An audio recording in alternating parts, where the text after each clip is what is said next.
Texto para nossa exposição nesta noite, carta de Paulo aos Efésios, capítulo 2. Tema do nosso sermão: somos salvos pela graça. Efésios, capítulo 2, farei a leitura do verso 1 ao verso 10. Nos diz assim a palavra do nosso Deus. Ele vos deu vida, estando vós mortos nos vossos delitos e pecados, nos quais andastes outrora, segundo o curso deste mundo, segundo o príncipe da potestade do ar, do espírito que agora atua nos filhos da desobediência, entre os quais também todos nós andamos outrora, segundo as inclinações da nossa carne, fazendo a vontade da carne e dos pensamentos, e éramos por natureza filhos da ira, como também os demais. Mas Deus, sendo rico em misericórdia, por causa do grande amor com que nos amou, e estando nós mortos em nossos delitos, nos deu vida, juntamente com Cristo, pela graça sois salvos. E juntamente com Ele nos ressuscitou, e nos fez assentar nos lugares celestiais em Cristo Jesus, para mostrar nos séculos vindouros a suprema riqueza da sua graça em bondade para conosco em Cristo Jesus, porque pela graça sois salvos mediante a fé, e isto não vem de vós, é dom de Deus. Não de obras para que ninguém se glorie, pois somos feitura dele, criados em Cristo Jesus para as boas obras, as quais Deus de antemão preparou para que andássemos nelas.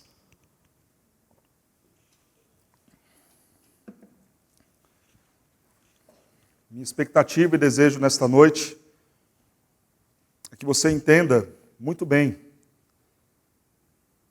a situação que eu e você nos encontrávamos sem Cristo e o que Ele fez por nós. A boa compreensão deste sermão mudará a sua vida.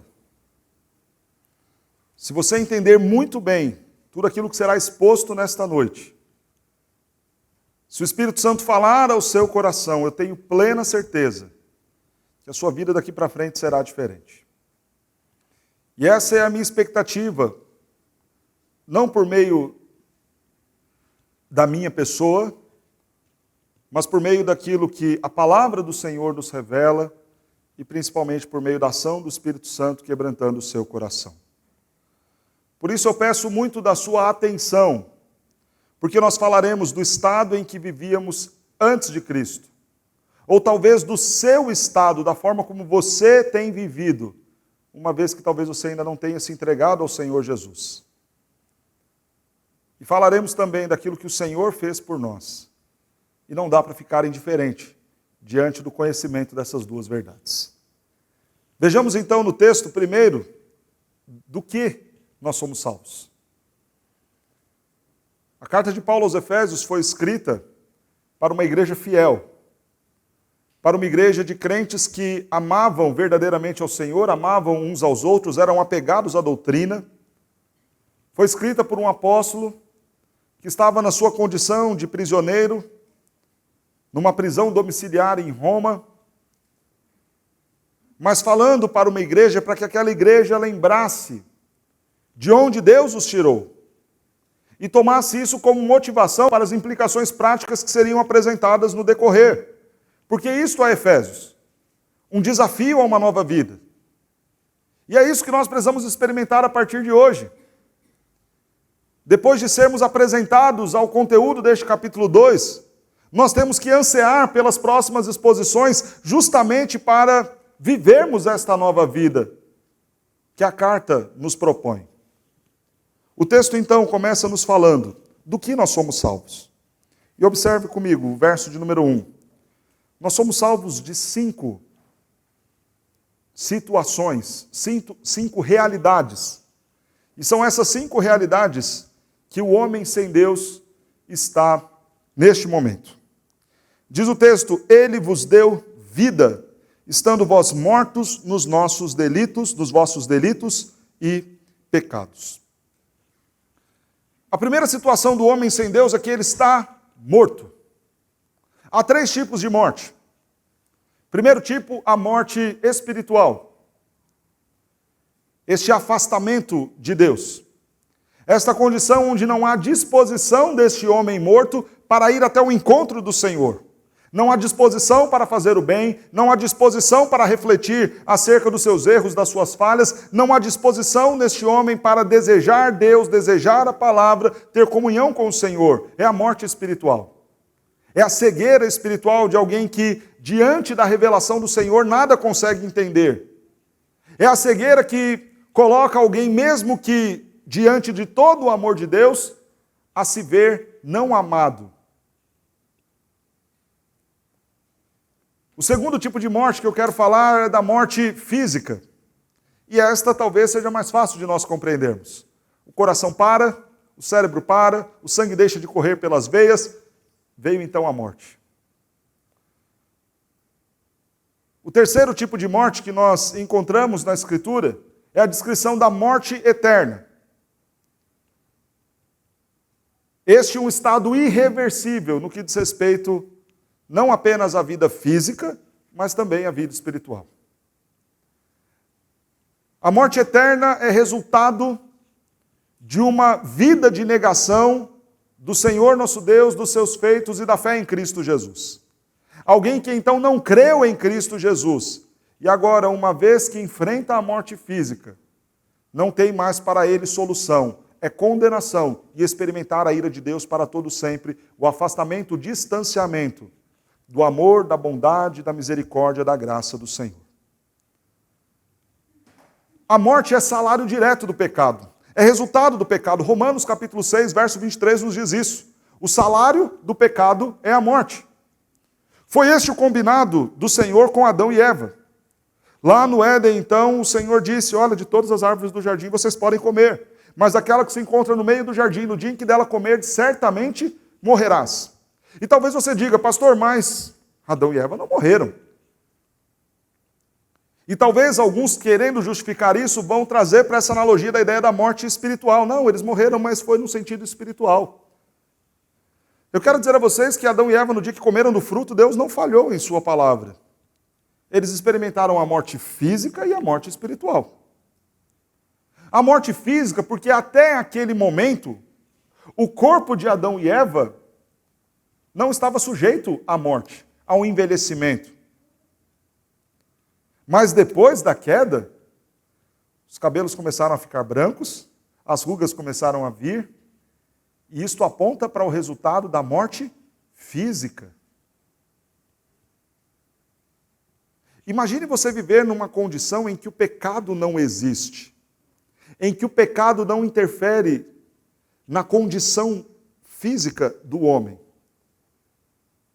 Significa que você acorda e dorme durante 1 ano, 2 anos, 100 anos, e é a mesmíssima pessoa. A mesmíssima aparência, porque o pecado não afetou suas células. No entanto, assim que Adão e Eva pecam, o corpo já começa a dar sinais de que está morrendo. E morre fisicamente porque, sim, a partir daquele momento, células já não voltariam mais. O cabelo passaria a ficar branco porque a morte daquelas células que produzem a melanina para deixar o cabelo bonitinho já não mais seriam repostas. Eles enfrentavam agora a consequência da qual Deus havia anunciado. Vocês vão morrer. Mas enfrentaram também a morte espiritual. Foram colocados em total distância de Deus. Se antes, na viração do dia, o Senhor passava, andava, conversava com eles, agora não mais. Agora o jardim foi fechado. Os dois foram expulsos. E há uma distância nesta relação com o Criador. O estado do homem sem Deus é um estado de morte. Agora pensemos em algumas implicações de fazer esta afirmação. O morto tem vontades? Não. O morto cheira bem? É agradável? Não. Quando nós estamos mortos, estamos em uma condição de apodrecimento diário. Dia a dia que passa o tempo daquele cadáver, pior vai ficando a sua condição. Assim é a vida do homem sem Deus. Ele está morto em seus delitos e pecados. Ele não tem inclinações para fazer o bem. Ele não tem desejo pelas coisas do Senhor. Ele não tem condições de amar. Ele não tem condições de lutar contra o seu estado. Porque o morto não consegue produzir vida em si. Ele está morto e continuará morto. E assim é o homem sem Deus. Ele caminha para o mal, ele faz o mal. Ele cheira mal e constantemente apodrece, porque à medida que ele está distante de Deus, cada vez a sua vida vai mais ladeira abaixo. E o pior de tudo isso, não há o que fazer para reverter essa situação pelas suas próprias forças. Não, agora ele vai começar uma terapia. Agora ele vai começar um tratamento de choque. Vai lá no cemitério e tenta aplicar qualquer uma dessas coisas. Não vai dar certo. Não há remédio, não há tratamento. Não há aconselhamento, não há psicólogo, psiquiatria, cirurgia, nada vai reverter aquele estado de alguém que já morreu, que está morto. Assim é o homem sem Deus. Não há o que ele faça para viver melhor, ter as inclinações e motivações corretas, mudar o seu estado de alguém que está apodrecendo, cada vez mais se afundando, para alguém que agora caminha para a vida. Ele está morto. Morto em quê? Diz o texto, em seus delitos e pecados. Duas palavras são usadas aqui, uma para delito e outra para pecados. Paraptoma, a ideia de delito, de transgressão. E hamartia, a palavra que nos foi traduzida como pecado. As duas palavras apontam para a forma como nós erramos. E como nós vivemos esse estado de morte. Pecamos então nas ações e na omissão. Na ação, então, quando ativamente praticamos o mal.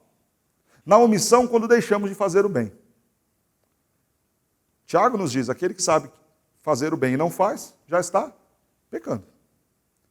Pois bem, estar morto em seus delitos e pecados significa de que todo jeito, de qualquer forma, você está errado. Ou porque em algum momento você está fazendo aquilo que entristece a Deus, ou porque você está deixando de fazer aquilo que o agrada. E esse é o primeiro estado do homem, do qual o Senhor nos salvou. Do que mais o Senhor nos salva? O texto segue e nos diz, nos quais andastes outrora segundo o curso deste mundo.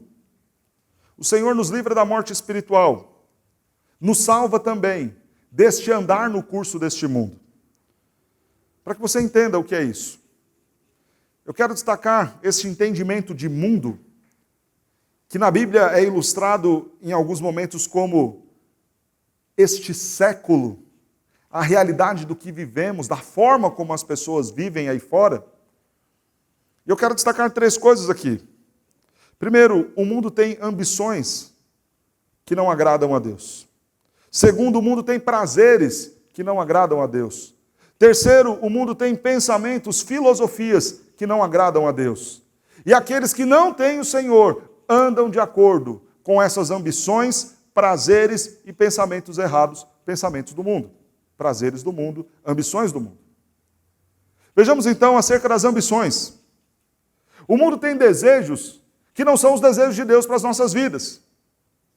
Então aquele que não tem Deus, a sua esperança está no dinheiro, está nas riquezas, está na saúde. O que ele ambiciona é o poder, o que ele ambiciona é o lugar de destaque, o que ele ambiciona é o reconhecimento. Aquilo pelo qual ele luta são as coisas terrenas. Ele não tem desejo, nem prazer, nem esperança pelas coisas lá do alto, mas acumula para si tesouros aqui na terra. Alguém que anda no curso deste mundo, anda a partir dos propósitos e objetivos mundanos. E qual é a sua agenda? Qual é o propósito da sua existência? Pelo que você acorda todos os dias e sai para trabalhar?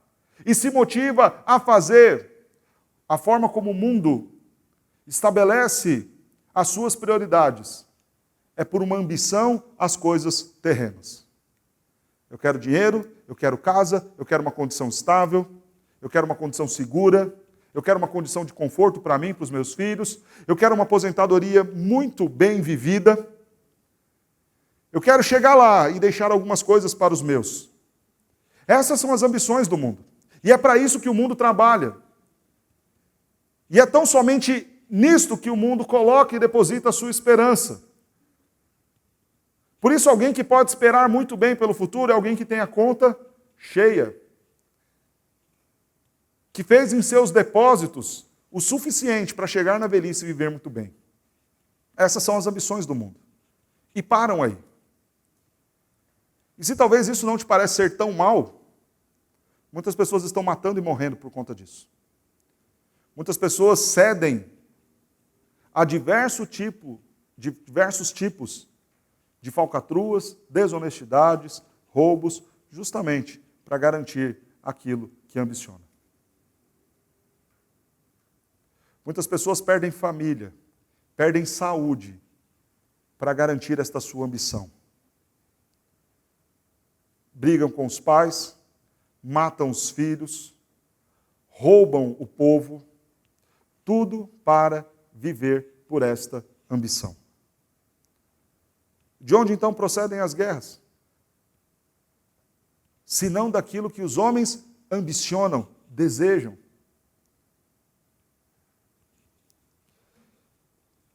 O mundo caminha em prazeres que desagradam a Deus. Veja, por exemplo, a questão dos prazeres sexuais. O sexo, que é algo bom, feito pelo Senhor, para ser vivido no casamento. Homem e mulher, multipliquem, encham a terra, foi um mandato social dado lá no Éden. Não havia mal nenhum nesta relação, era uma relação abençoada pelo Senhor. Mas quando chegamos e lemos Romanos capítulo 1, o homem tão distante do Senhor corrompe e perverte tudo isso. Os seus prazeres agora são sujos, são nojentos. São homens que encontram prazer em deitar-se com outros homens. Mulheres que encontram prazer em mudar a forma natural de se relacionar sexualmente. Aquilo que está sendo acusado em Romanos capítulo 20, capítulo 1. Entristecendo a Deus. Pervertendo algo perfeito e belo que o Senhor fez. São adultos tendo prazeres em crianças. Casais tendo prazeres sexuais em práticas nojentas, sujas. Porque o homem que anda no curso deste mundo perverte inclusive o sentido daquilo que é prazeroso. O prazer é corrompido. Veja o que dá prazer no sentido musical para a nossa geração.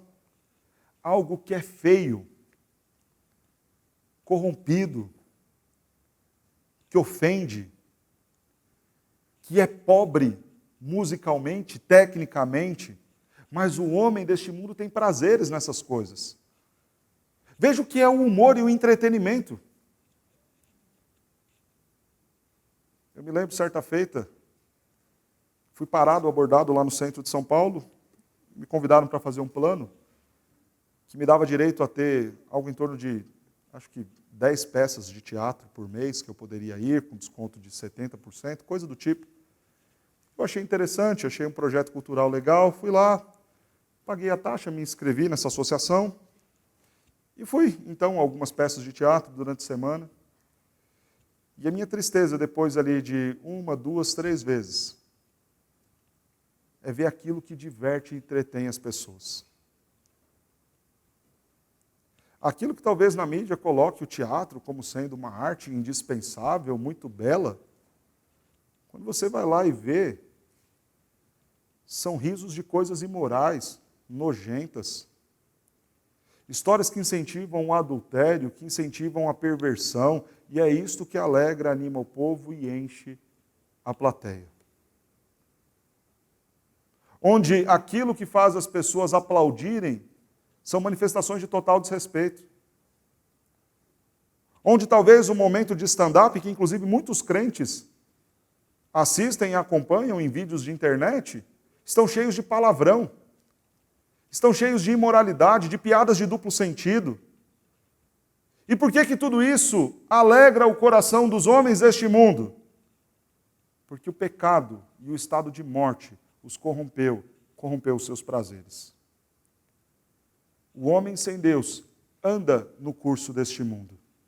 Vai se afundando no pecado, vai se afundando em tudo aquilo que é mal, em tudo aquilo que é fétido, em tudo aquilo que é podre, em tudo aquilo que está manchado pelo pecado. E à medida que ele se distancia de Deus, a sua produção é cada vez pior e pior e pior. Aquilo que a história em nossas escolas aponta como sendo o período medieval, período das trevas, aponta e diz dessa forma, porque em alguma medida aquela igreja corrompida governava o mundo. Mas por mais corrompida que ela estivesse, ela ainda estava mais próxima de Deus do que os homens dos nossos dias. Então observe a produção daqueles dias. Os quadros, as pinturas, as esculturas, a música. As melhores composições eram de lá. As melhores e maiores obras-primas eram de lá. Porque o homem, ainda que por meio de uma instituição equivocada, estava próximo, ou pelo menos um pouco mais próximo de Deus do que está hoje. Mas à medida que este homem se distancia, veja o mundo em que nós chegamos e aquilo que nós produzimos. Porque os prazeres deste mundo são sujos, feios e medonhos. O pecado afeta inclusive o nosso senso estético, o nosso senso de prazer. Mas disso o Senhor também nos livrou. Louvado seja Deus. As ambições do mundo, os prazeres do mundo, os pensamentos do mundo. Pensamentos que relativizam a família, o casamento, que relativizam a forma de criar e educar os filhos, que invertem os papéis, onde cachorros são chamados de filhos, onde vale muito mais a vida de um pet do que a vida de um ser humano, onde valores são invertidos e policiais, aqueles que são agentes, ministros de Deus para o nosso bem, são tidos e vistos agora como inimigos de uma sociedade bem desenvolvida, porque a forma de pensar deste mundo foi afetada e corrompida pelo pecado. Então aqueles que andam no curso deste mundo têm as suas ambições erradas, contrárias a Deus, opostas e inimigas de Deus. Têm os seus prazeres contrários a Deus e a sua palavra. Tem a sua forma de pensamento contrária e distante de Deus e de sua palavra. Do que o Senhor nos livrou, do que Ele nos salvou, porque somos salvos pela graça. Ele nos salvou da morte espiritual, nos salvou de andarmos no caminho deste mundo, nos salvou do próprio Satanás, de vivermos segundo o príncipe da potestade do ar, do espírito que agora atua nos filhos da desobediência. O homem sem Deus anda de acordo com a vontade de Satanás, o príncipe da potestade do ar. Para que você entenda esse termo, não é que o diabo está no ar, no oxigênio que nós respiramos. Não precisa temer, nem usar máscara para se defender do diabo. Use por outros motivos. Justos e lícitos, claro. Mantenha-se assim. Mas não com medo de que o diabo esteja no ar. Porque quando o texto fala acerca do príncipe da potestade do ar, entenda. Ao reino de Deus, o céu, onde está o seu trono, de onde tudo ele governa. Ao reino humano aqui na terra, os governos instituídos, democraticamente eleitos. Mas há uma realidade distinta daquela celestial, distinta desta humana, onde quem está agindo e ditando as regras é Satanás. E diz o texto que aqueles que não têm Deus não estão num campo neutro, andam de acordo com a vontade de Satanás.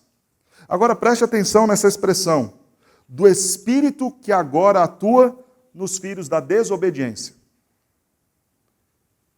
Quem não tem Deus, quem não é guiado e dirigido pelo Espírito Santo, é guiado, dirigido pelo espírito do próprio diabo. Uma atenção especial aqui para os jovens solteiros que estão aqui e aqueles que nos ouvem.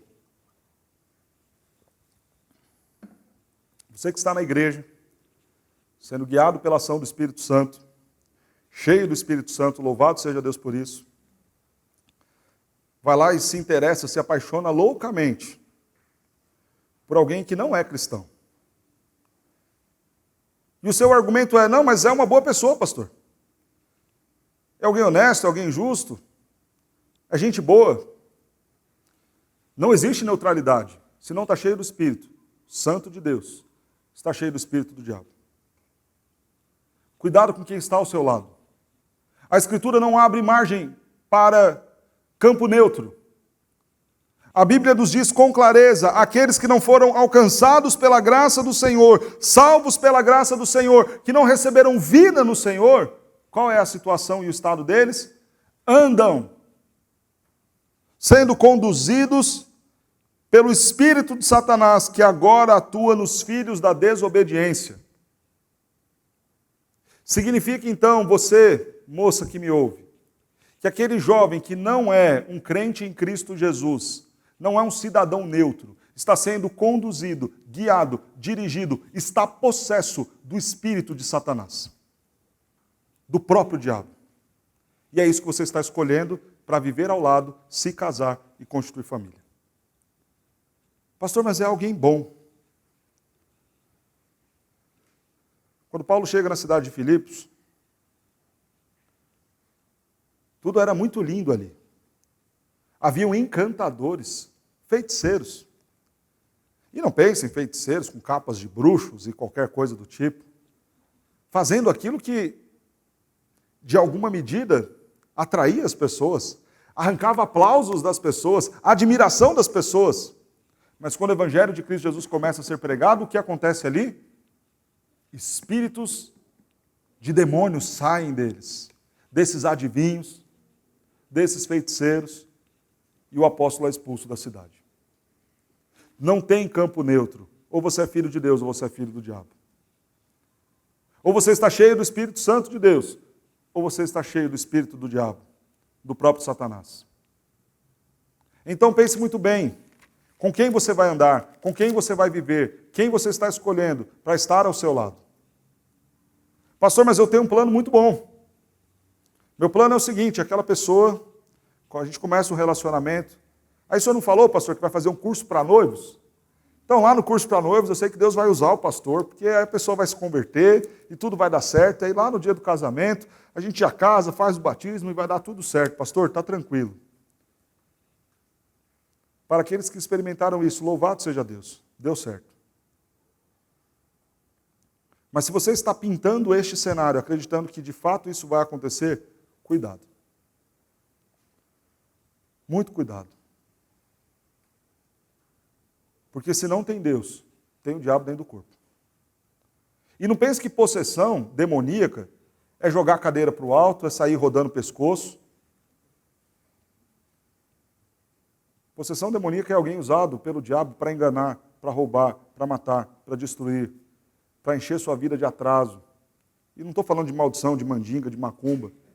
Estou falando de encher sua vida de atraso pelo tanto de besteira que vai fazer, pelo tanto de ofensa, de humilhação, de sofrimento, de engano, de adultério, de práticas que desagradam a Deus, de soberba, de arrogância, de mentiras. Tudo isso são as práticas do diabo. E alguém conduzido por este espírito é o que ele vai fazer ao seu lado. Então preste muita atenção. Tome cuidado. Está vivendo um relacionamento assim? Acabe esse namoro agora. Não leve isso adiante. Ama muito essa pessoa, dobra o joelho no chão, começa a orar por ela e prega o evangelho a ela. E aguarde o dia que o Senhor converter. E se o Senhor não converter esse coração, então se afaste. Porque pior do que não ter alguém de Deus na sua vida, é ter alguém conduzido pelo diabo para acabar com a sua vida. E é isso que muitos têm abraçado para si e enfrentam as duras consequências depois. Mas para nos livrar também das mãos de Satanás, foi que o Senhor nos salvou. Do que o Senhor nos salva? Da morte espiritual, do caminho deste mundo, de Satanás. O Senhor nos salva da nossa carne, das inclinações da nossa carne. A sequência do texto. Entre os quais também todos nós andamos outrora, segundo as inclinações da nossa carne, fazendo a vontade da carne e dos pensamentos. E éramos, por natureza, filhos da ira. O texto coloca, então, que alguém sem Deus anda de acordo com a sua carne. que o texto está dizendo? Da carnalidade, do homem andar de acordo com as suas próprias vontades. E aí você fala, pastor, mas que mal há nisso? Quando você lê Jeremias capítulo 17, diz o texto, maldito o homem que confia no homem, mesmo que esse homem seja você mesmo. E o texto vai justificar o porquê é assim. Porque o coração do homem é enganoso, desesperadamente corrupto. Jeremias 17, 9. Logo, andar segundo as inclinações do nosso coração é andar segundo o coração que vai me enganar todos os dias. Irmãos, muito me impressiona quando eu aconselho alguém e a pessoa é extremamente arrogante, pavio curto. Aí você vai conversar com a pessoa, pastor, eu sou alguém calmo. Sou tranquilo, pastor, eu só me estresso mesmo quando algo muito sério acontece. E eu fico pensando, rapaz, mas como é que a pessoa consegue se enganar tão bem assim? Não tem menor noção de quem é. Aí você chega da pessoa e fala, rapaz, você é preguiçoso. Pastor, eu preguiçoso não, pastor, isso chega a ser uma ofensa. Como o nosso coração nos engana e nos convence de sermos coisas que nós não somos. Então você conversa com os amigos desse indivíduo. Eles vão falar, não, pastor, isso aí, pavio desse tamanhozinho, bravo, bicho bruto. Aí você conversa com a esposa desse camarada, pastor, arrogante demais, agressivo demais. Aí você conversa com o indivíduo. Ah, não, ninguém me entende. Você é assim? Não, eu não sou assim, não. Sou calmo. É só de vez em quando, pastor. Quando alguém faz algo assim que eu fico indignado, eu não consigo me controlar mesmo. Mas no normal eu sou super calmo. E eu fico pensando, mas como pode? Pastor aconselha muito casais, né? Aí vai lá o esposo, fala tudo da mulher, aí você chama a esposa para conversar, ela, pastor, eu não sou nada disso. Mas como consegue se convencer tão bem de que não é aquilo que todo mundo está vendo que é? Porque o nosso coração é enganoso, irmãos.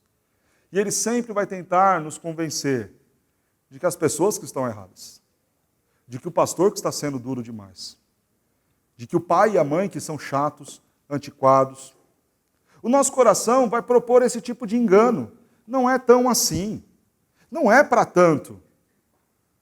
Não se deprecia a esse ponto. Você é muito melhor do que isso. É o que o nosso coração enganoso e desesperadamente corrupto vai fazer.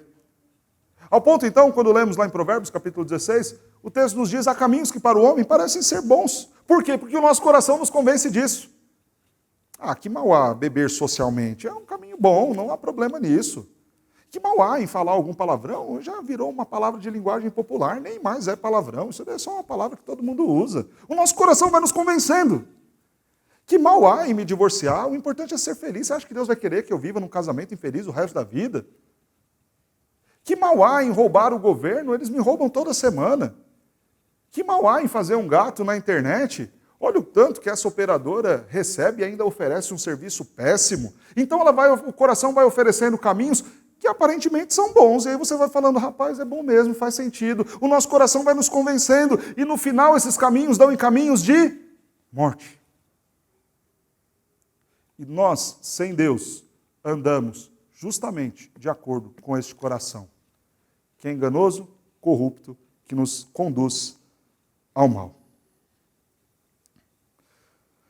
Do que o Senhor nos livra, da morte espiritual, do caminho deste mundo, de Satanás, das inclinações do nosso próprio coração, nos livra da ira de Deus. E éramos, por natureza, filhos da ira, como também os demais. Abra sua Bíblia em João capítulo 3, verso 36. João 3, 36. Nos diz assim o texto. Por isso quem crê no Filho tem a vida eterna.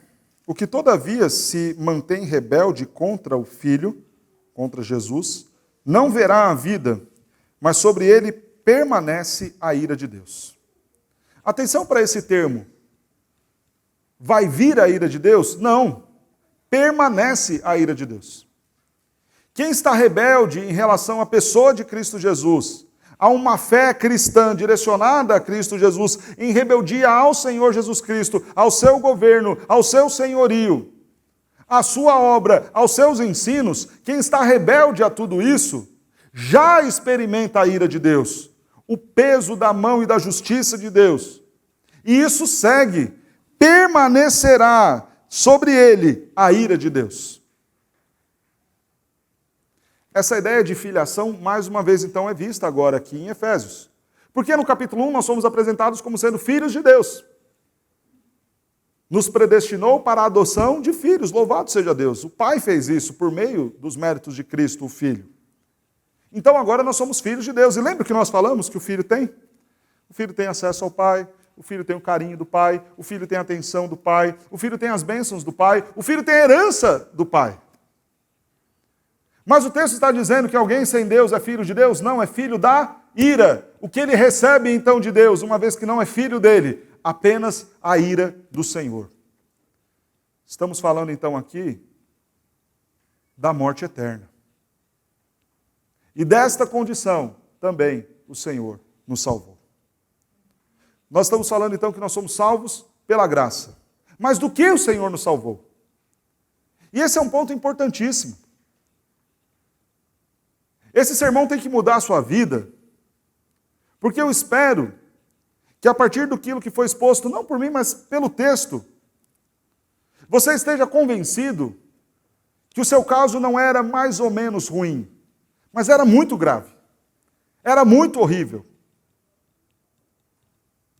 A minha expectativa é que, após apontar para você essas 5 condições e formas como o homem está sem Deus, mostre de fato de onde Deus te tirou. Porque o problema, irmãos, é que nós estamos olhando para a vida cristã como se tivesse havido uma transformação superficial apenas de bons modos. Então como é que eu era sem ser crente? Eu era uma pessoa boa, mas aí eu tinha um ou outro problema aqui, mas agora eu sou de Jesus e sou um pouco melhor. Não é só isso. Não é alguém que estava com algumas pequenas rugas e foi lá, colocou um botox, deu um jeito na cara, esticou um pouco e ficou mais bonito. Você estava morto, podre. Esse era o meu estado também sem Deus. Não é que você era bom e já estava quase lá e que de repente a igreja, o evangelho só deu aquele ajuste final que faltava. Não!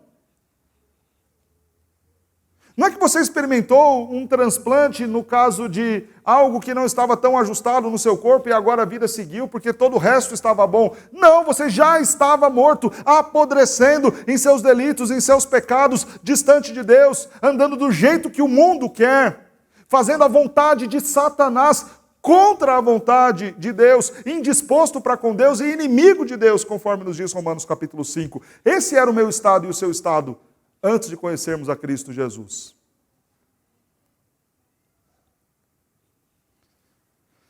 Mas o tema do nosso sermão é que nós somos salvos pela graça. E então vem a segunda parte dele.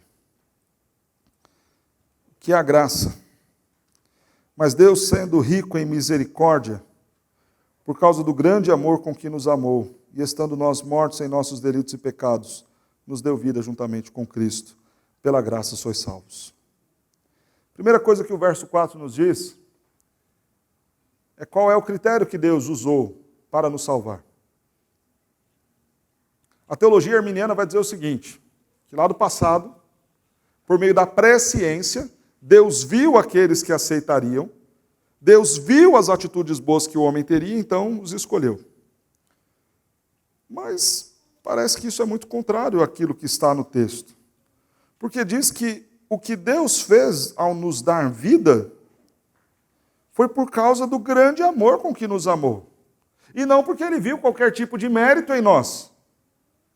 Deus não nos salvou porque observou a nossa vida e falou, olha, dá para usar alguma coisa aqui, dá para salvar alguma coisa aqui, vou amá-lo então. Vou dar a salvação para ele, a fé para ele. Não! O Senhor não viu nada de bom em nós. A base para Ele ter nos escolhido, nos chamado e nos salvado, reside nele mesmo. Porque assim como vimos no capítulo 1, o Senhor é plenamente soberano em toda a obra da salvação. É Ele quem escolhe, é Ele quem chama, é Ele quem justifica e é Ele quem glorifica. Romanos capítulo 8, verso 30. A obra toda é única e exclusiva do Pai, Filho e Espírito. Não há participação do homem, porque o critério para que esta graça tenha sido manifestada para mim e para a sua vida é tão somente baseado no próprio Deus. Pela sua rica misericórdia e por causa do grande amor com que nos amou. Essa é a base para a salvação. Deus, Deus, Deus. O seu amor, a sua bondade, a sua graça, a sua misericórdia. Nada no homem.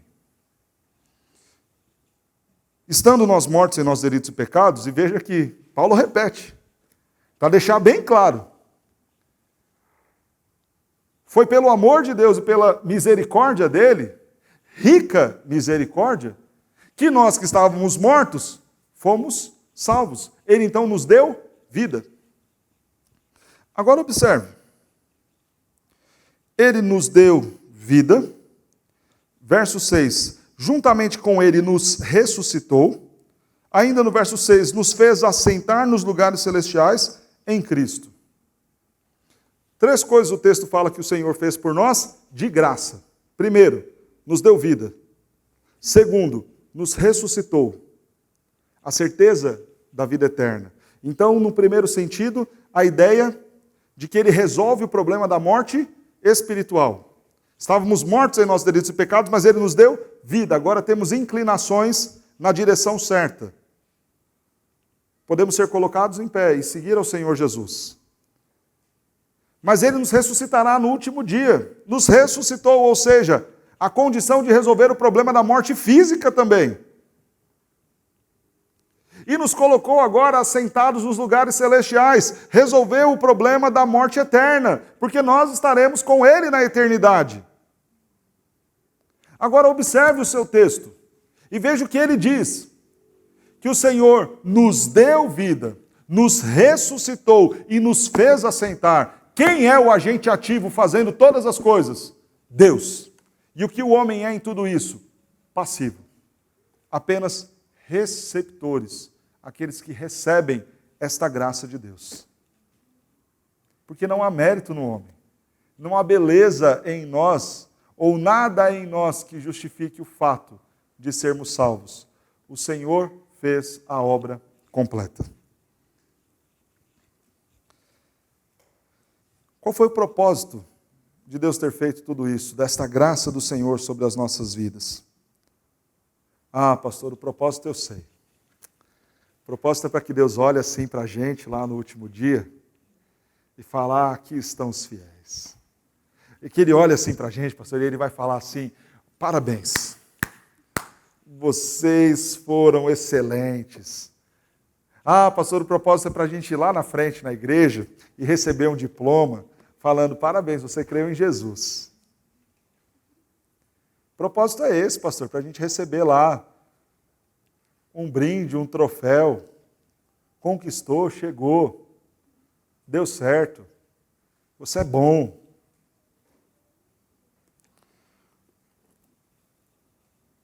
Verso de número 7, para mostrar nos séculos vindouros a suprema riqueza da sua graça, em bondade para conosco, em Cristo Jesus. Por que Deus nos salva?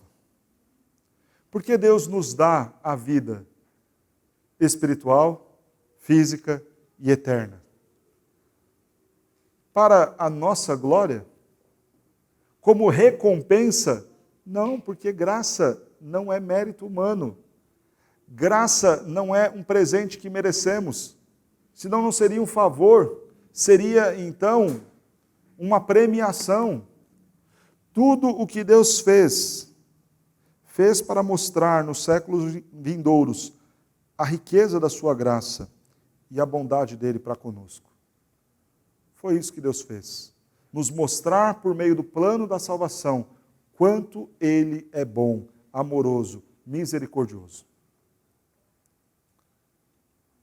Adão lá no Éden conhecia a bondade de Deus? Em alguma medida sim. Ele olhava as coisas belas que Deus fez e falava, Deus é bom. Adão conhecia o amor de Deus? Em alguma medida sim. Olha, Deus todos os dias vem aqui, se relaciona comigo, cuida da criação dele próprio, sustenta todas essas coisas. Deus é bom, Deus é amoroso sim. Mas, irmãos, Adão não conhecia o que é a misericórdia de Deus. No momento, então, em que Adão peca, e esse Deus continua a manter com ele uma aliança, prometendo virá aquele que esmagará a cabeça da serpente descendente da mulher, Adão então conhece agora a misericórdia de Deus, a bondade de Deus, e ainda de forma mais profunda, o amor de Deus. Foi para isso que ele nos salvou. Para a honra e glória do seu próprio nome. E mais uma vez é repetida a expressão, pela graça sois salvos. Mas qual é o meio para que isso aconteça? Mediante a fé. Então você vai falar, agora sim, pastor. Que a fé, pastor? Ah, quem teve fé fui eu. Eu sou homem de fé, pastor. Posso errar em tudo, mas uma coisa que o senhor tem que reconhecer, pastor. Eu tenho fé. Pela graça sois salvos mediante a fé. Isso não vem de vós. É dom de Deus. Justamente para que não fosse por meio de obras. Para que ninguém se gloriasse. Porque somos apenas feitura dele, criados por ele. Para as boas obras, as quais Deus de antemão nos preparou para que andássemos nelas. É presente, irmãos. É dom de Deus. A fé não é algo que o homem consegue produzir. A fé vem de Deus. E é fácil entender isso. O homem está morto. Quem está morto não tem como crer em nada, ter fé em nada, ir até o encontro de Deus. Por isso, quando nós falamos, irmãos, dentro da doutrina do calvinismo acerca da eleição, ela é incondicional, porque qual foi o critério? Por causa do seu grande amor com que nos amou. Por que nós falamos acerca desta expiação limitada? Porque ele morreu para quem ele deu esta fé e esta salvação. Por que nós falamos acerca da depravação total do homem? Porque o homem estava morto em seus delitos e pecados, entregues à sua carne, entregues a este mundo, entregues a Satanás, filho da ira, totalmente depravado, indisposto e distante do Senhor. Então, para esta condição deste homem depravado, foi que o Senhor escolheu antes da fundação do mundo de forma incondicional, baseado tão somente no critério do seu amor. E por estes, limitadamente expiou na cruz os pecados destes, morreu por estes, entregou por estes, e deu tão somente a estes a condição da fé. Porque a fé não foi produzida por corações bons, mas é dom de Deus. E o dom, o presente, ele dá para quem ele quer. Você não pode exigir presente de alguém. Você faz uma festa ali, chama os seus convidados, mas você não pode exigir o presente. A pessoa dá se ela quiser. Não é premiação ou recompensa. Então o Senhor dá o presente da fé a quem Ele quer. E Ele mesmo nos preparou, olha que expressão, nos preparou para que andássemos nela. Fez tudo para que nós perseverássemos a perseverança dos santos neste caminho. E é por isso, irmãos, que este Deus que nos traz a vida, que nos dá esta graça, nos coloca em uma condição que não tem como a gente rejeitá-la. A criança, ela nasce independente da vontade dela. Talvez a vontade dela fosse ficar ali no ventre, guardadinha, fechadinha. Perturbando a mãe, atrapalhando, falando, mãe, não vai sentar direito não vai ficar em paz, eu vou te perturbar até o último momento, enquanto tempo eu puder. Mas então alguém vai lá, corta a barriga, puxa a criança para fora e ela já sai chorando porque tiraram ela do lugar que ela estava. Porque quando você está morto e Deus te dá vida, essa graça é também irresistível. Porque você estava morto. E Ele entregou a vida dele. E deu a você a fé para crer em tudo isso. Irmãos, nós vimos aqui que nós somos salvos pela graça de Deus. Mas eu disse na introdução do nosso sermão que essa noite, se você entender essa mensagem, isso tem que mudar a sua vida. Eu quero trazer as aplicações, então, de tudo isso que nós vimos aqui. E eu espero, irmão, sinceramente, que diante destas aplicações, sua vida, o seu comportamento de fato mude a partir deste momento. Primeira aplicação importantíssima: seja humilde. Uma das coisas que mais afastam as pessoas de nós cristãos é a arrogância que o crente tem. Muitos que não são crentes olham para nós, os cristãos, e falam: esse povo aí se acha acima da média, bom demais, santo demais. Porque tem muito crente por aí batendo no peito falando: eu não sou como esses aí, eu não faço essas coisas. Ah, tá lá, isso aí é lixo, isso aí. Olhando para aqueles que não têm o Senhor Jesus Cristo, como se nada fosse. E se colocando em uma condição de tamanho orgulho e vaidade espiritual, como se aquilo que tivessem conquistado ou aquilo que fossem neste momento, fosse fruto dos seus próprios méritos. Não, irmão. Nem eu nem você somos melhores do que aqueles que estão lá fora. Nós estamos apenas em condição diferente. Porque também nós andávamos segundo o curso deste mundo, do nosso coração, fazendo a vontade de Satanás, éramos filhos da ira e estávamos mortos também. E a graça que nos alcançou pode alcançar os outros. Então seja mais humilde. Pare de olhar para as pessoas sentindo-se superior a elas. Porque eu não faço esse tipo de coisa. Não faz porque Deus teve graça de você, porque se não tivesse, você faria. Ah, pastor, essas coisas nojentas que o senhor falou aí, Deus que me livre, esse povo aí tem que tudo queimar no inferno. Você faria a mesma coisa se Deus não tivesse tido graça de você. Misericórdia para com você.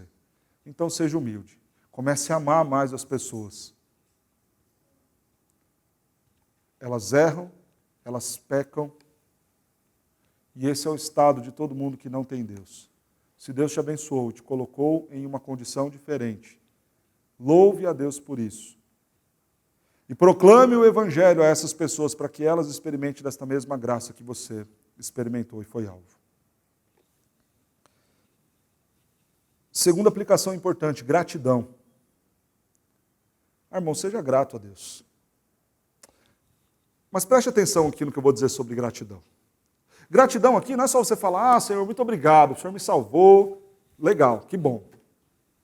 Essa gratidão ela vai ser evidenciada na forma como você vive.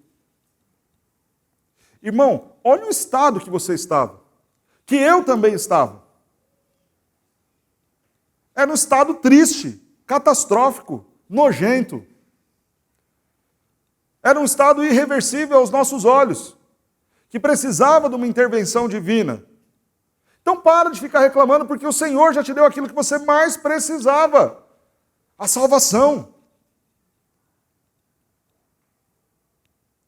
A gratidão aqui é você parar de ficar reclamando das coisas. Pastor, o senhor fala isso porque o senhor não é perseguido que nem eu era, ou que nem eu sou. Pastor, porque eu sofro perseguição demais, todo mundo fala mal de mim, e na empresa as pessoas não são justas comigo, não reconhecem o meu trabalho. Para de reclamar e seja grato a Deus. Porque sabe o que você merecia e o que eu merecia? Éramos, por natureza, filhos da ira, merecíamos a condenação do Senhor. Então, Senhor, eu sou grato a Ti. Tem um ou outro falando mal de mim, reclamando a meu respeito, me difamando, falando mentiras. Mas, Senhor, eu merecia até coisa pior do que isso. Eu merecia todo o peso do inferno sobre a minha vida. Mas louvo a Ti e sou grato a Ti, porque o Senhor me livrou desta morte eterna e me colocou numa condição celestial, assentado no trono juntamente com Cristo. Pela graça, de graça. Então para de reclamar. É assim que você demonstra que você é grato a Deus. Para de reclamar de uma situação de vida difícil. Pastor, você fala isso, você não sabe como está difícil lá em casa. Pastor, estou fazendo uma refeição só por dia. Você merecia o inferno. Você estava morto e morto sequer come. Mas Deus garantiu para você um lugar eterno, celestial, vida para todo sempre. Então pare de reclamar das situações difíceis aqui. E claro, irmãos, eu peguei o extremo do extremo, porque eu sei que o Filho de Deus não chegará a esse ponto. Há a igreja que pode socorrê-lo, ajudá-lo, e o nosso próprio Deus enviará aqueles que vão ajudá-lo nesse sentido. Mas às vezes a gente para, se tranca num quarto porque a situação está difícil. E começa a chorar, e começa a lamentar, e fica preocupado demais. Mas lembre, irmão, você merecia coisa muito pior.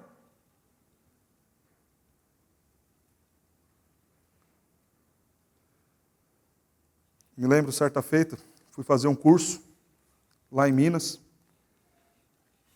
Eu cheguei lá naquele lugar e não eram as melhores acomodações para o curso.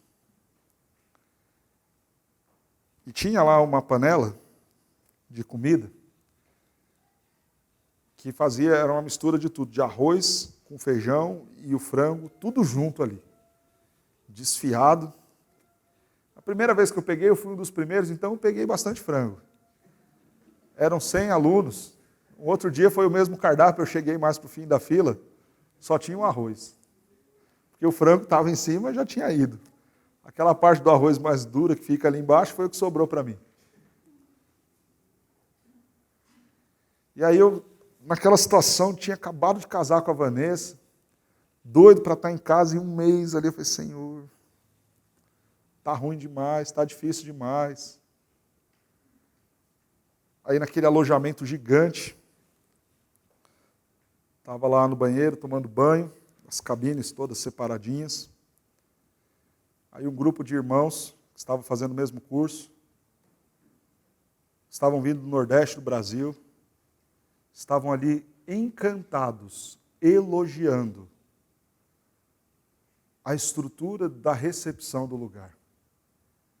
Dizendo, onde lá, onde nós estamos, a gente vai ter acomodação, um colchão para cada um, uma cama para cada um, chuveiro quente para todo mundo. Irmãos, nós somos ingratos, porque nós não entendemos de onde Deus nos tirou. Quem entende, glorifica a Deus. Ah, Senhor, está difícil, mas eu não vou reclamar não. Eu merecia coisa pior. Ah, Senhor, está apertado, mas o Senhor já me livrou, já me salvou. Louvado seja o teu nome. Seja grato a Deus, irmão. Mas por fim, a última aplicação que eu quero trazer para você aqui, seu compromisso com Deus. Se você entendeu de verdade aquilo que Deus fez por você, para de viver essa vida miserável que você anda vivendo, entregando o pior para Deus, o resto para Deus. Eu não estou falando de dinheiro, estou falando de tudo que você tem, que você mal entrega e oferece a Ele. Eu estou cansado de um dia de trabalho, escola bíblica às 9, emenda o culto, ensaio, volta, organiza, arruma, em pé agora aqui pregando, somado o tempo todo, talvez aí 6 horas do dia em pé, como foi o dia de hoje, e ainda terei coisas para fazer ao sair daqui. Mas, irmãos, se minha mãe me ligasse nesse momento, ao sair do culto, e falasse, filho, mãe precisa montar uns móveis aqui, vem me ajudar, eu não pensaria 2 vezes. Eu iria até ela. Porque essa é a melhor, ou talvez a forma mais simples, mínima,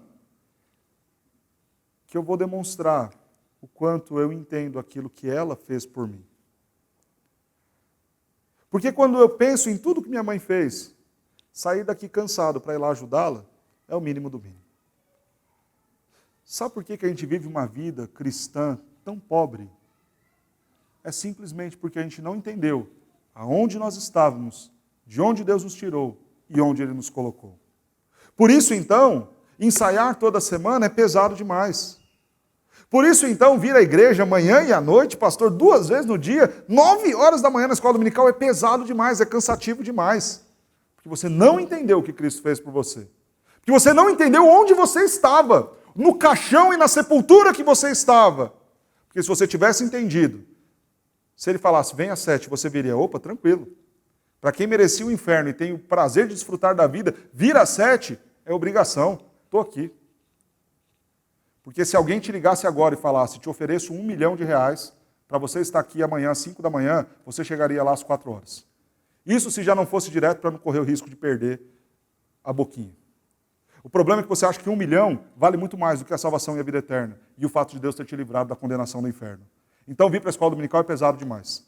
Participar do culto e guardar o dia do Senhor é pesado demais. Viver em santidade é pesado demais. Por isso que você não tem compromisso com Deus.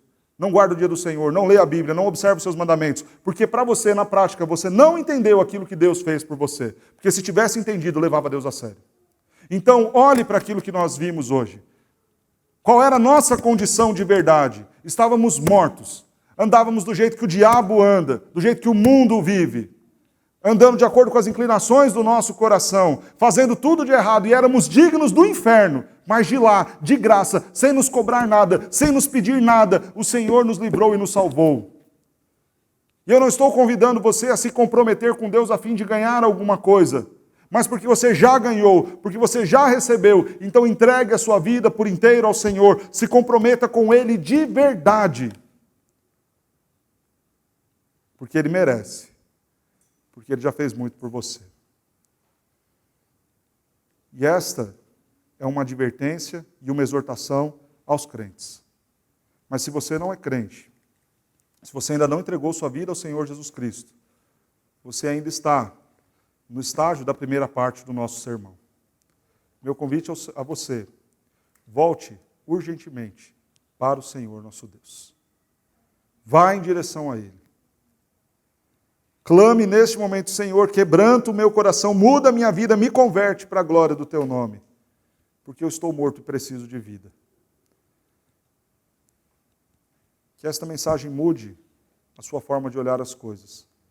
Te faça amar verdadeiramente ao Senhor Jesus, viver para a glória dEle, que você estava morto e Ele te deu vida, porque a sua condição, assim como era também a minha, era a mais trágica possível, e o Senhor transformou você. Sim, Cristo, Salvador, me transformou. Que essa transformação aconteça de fato, de verdade na sua vida, para a glória do Senhor Deus.